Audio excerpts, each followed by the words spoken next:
Ndugu Spika, nimesikia ndugu yangu Mungatana akizungumza, nikajiuliza sijui yeye ameishi nchi gani.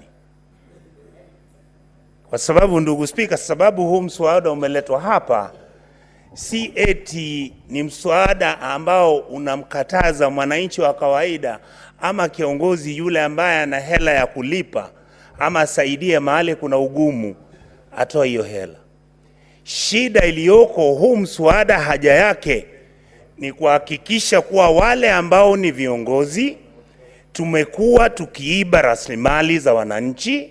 halafu tunaenda mpaka kwa matanga ndio kwenda kuonyesha wale watu maskini kwa wewe unaweza kulipa shilingi 1200 kumzika mtu aliyefariki, lakini wakati ulikuwa kiongozi haukuamka kuzungumza vile atatibiwa kwa hospitali ambako hamna madawa.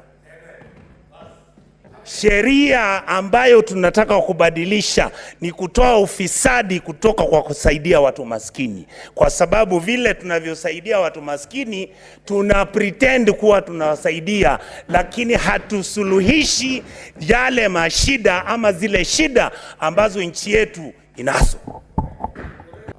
Mnaweza kufanya amendment, nakubali na nyinyi, lakini wacha niwaambie hivi: kwa sababu sisi ndio tumeharibu uongozi wa nchi yetu, kwa sababu sisi ndio mafisadi wakubwa, kwa sababu sisi ndio tumapretenda wakubwa, barabara ni mbaya, hospitali ni mbaya, madawa hakuna hospitali, maji hayako nyumbani, alafu ukisikia mtu ana diarrhea unasema tumia hao jamaa, watu washakufa, tutamzika ki. Ningependa kuwauliza nyinyi viongozi hapa, huu mswada uendelee hivyo hivyo, tutoe ufisadi kutoka kwa kusaidia mtu maskini,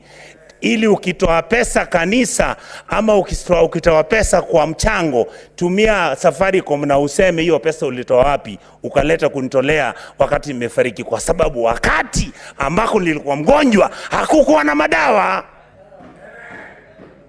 Asante ndugu Spika.